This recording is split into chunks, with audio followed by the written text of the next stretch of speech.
we're going to go ahead and involve ourselves with some Thanksgiving plates. So first, before we check these plates, let me explain real quick what I did for Thanksgiving, right? So I was originally going to go home this year. I was going to see family. I didn't get to, unfortunately. We adopted Kirkland and, just weren't ready to go home yet. So we had to deal with him. Probably going to end up going home for Christmas instead. Maybe my birthday. I don't know. We'll see.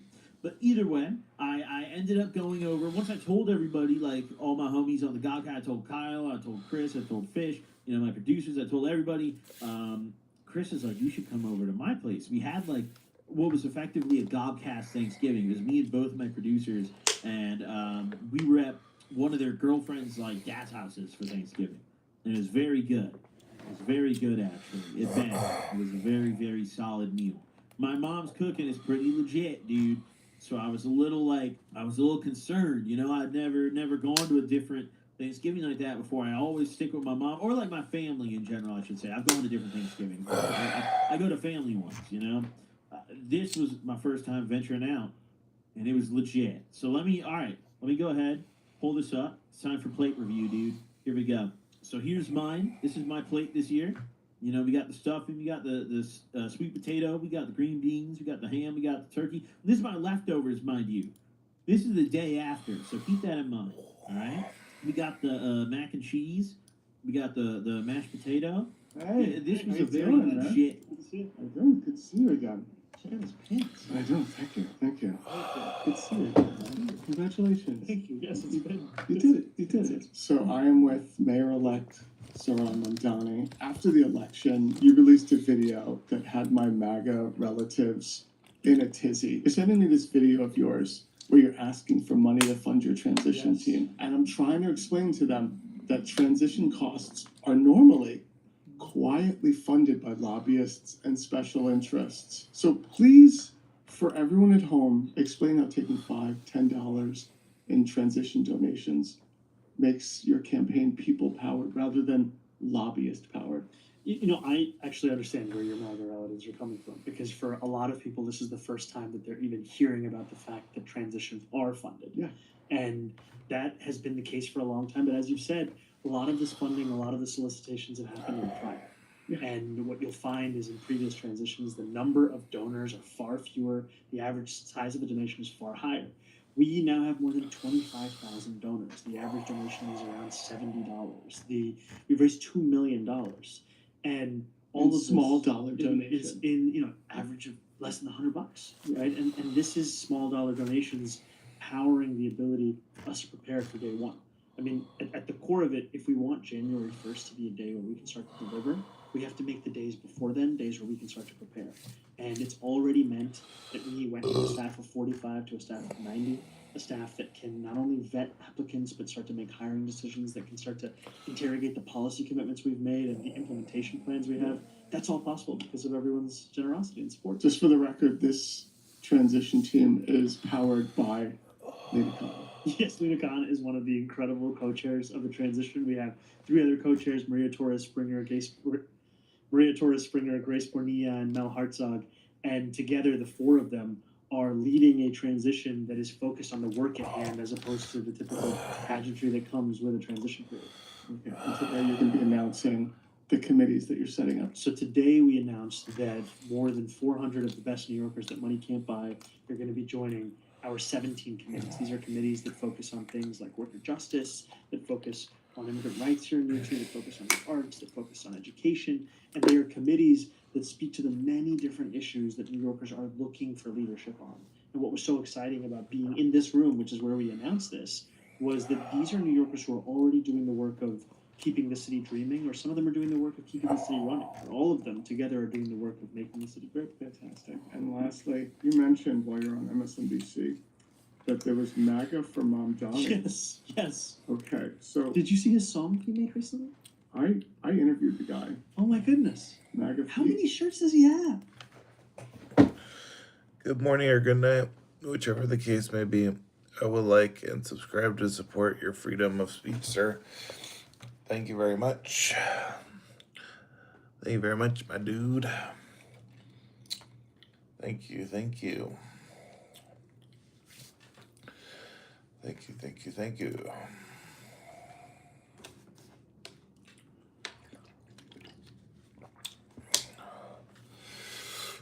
Wow. Ooh, I have a question for you though. Are you a beer drinker? am I a beer drinker? Yeah, sometimes.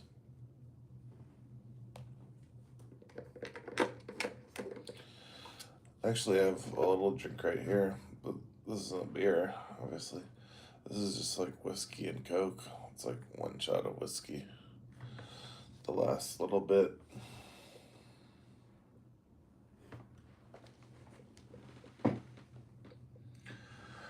The last little bit of whiskey that I had, I made a little drink with it.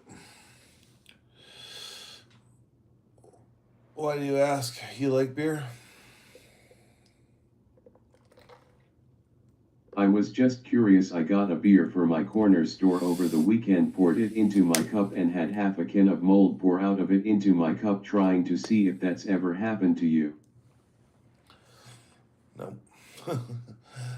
Never happened to me. That sounds horrible. I even drank beer that was like extremely old. I've never had that happen. I've drank beer that was like in the garage for like years and it was like totally fine. I mean, it didn't taste great, but it definitely didn't have mold in it.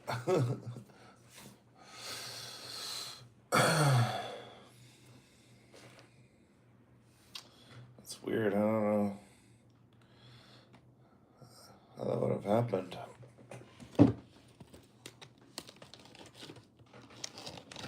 Very strange.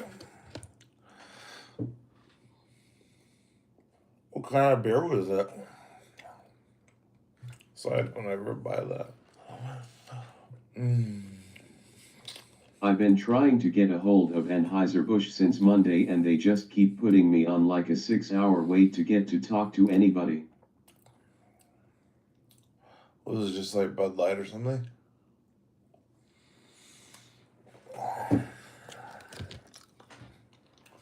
I mean, they're not gonna do shit anyways. They'll be like, oh, you want a free 12-pack?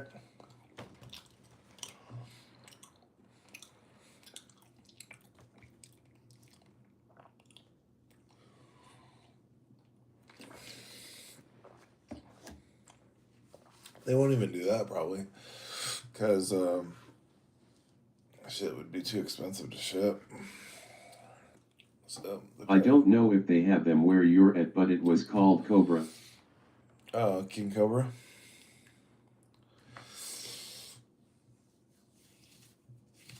No. I've drinking a lot of King Cobras and never had mold come out of it.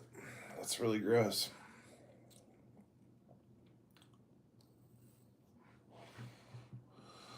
Well, it must have like not been sealed somehow. Like there must have been a air leak or something in it.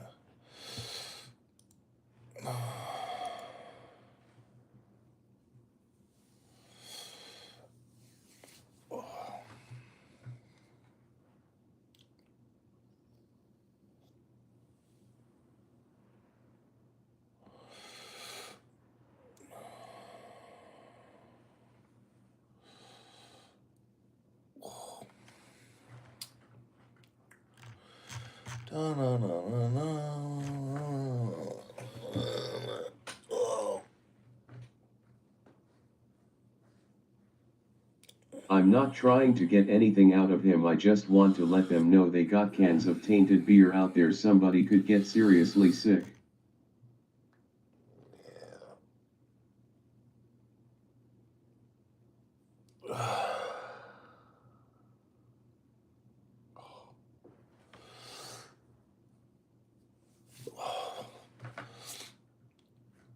Isn't King Cobra like the big bottle? It's different where you live, but where I live, it's like in a big glass bottle.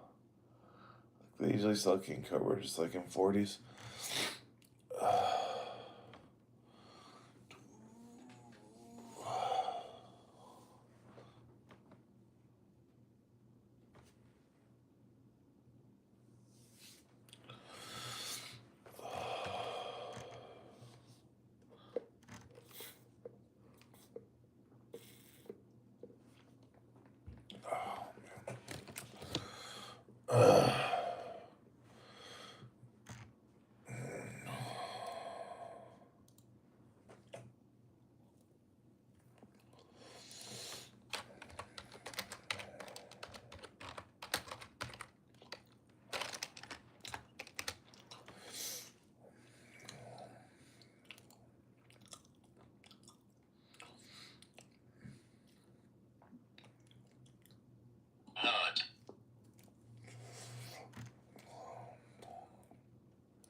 I'm in Oklahoma. They have them in 24 ounces cans.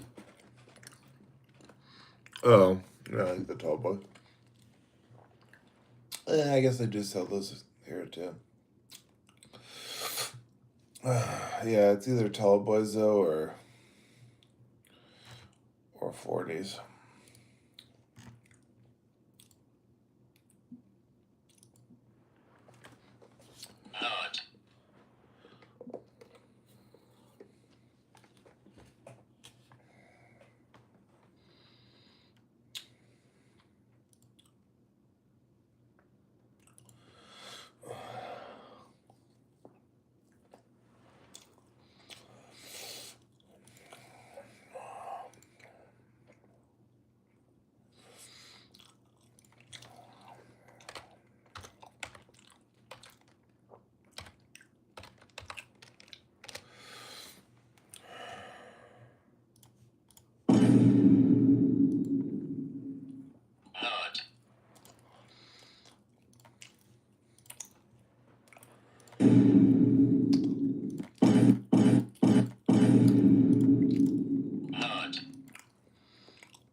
Hey everyone, welcome back. So today I'm in Lapland and I'm about to spend one night in a wooden igloo. Now I have stayed in a glass igloo here before in Lapland, but these are completely different. They are ultra luxury. They even have a really lovely fireplace. They also have a 180-degree view of the night sky and the forest that surrounds us.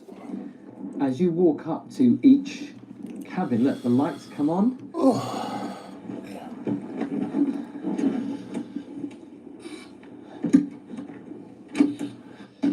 Alright, first things first, I need to take my shoes off and my coat.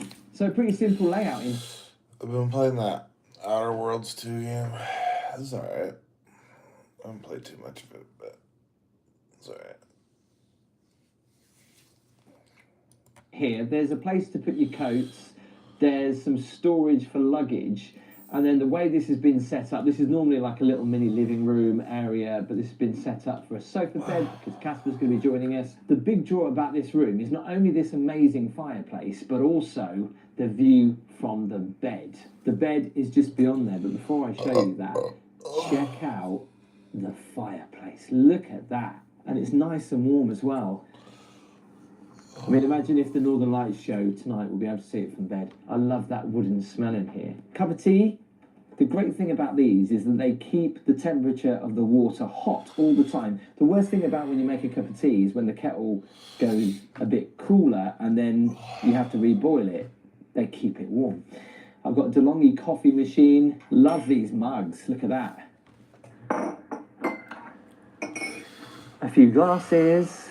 And a welcome basket of sorts of tea, coffee, different flavoured teas. There's coffee pods in there, and there's also milk. If you want, you can actually sit up there, use it as a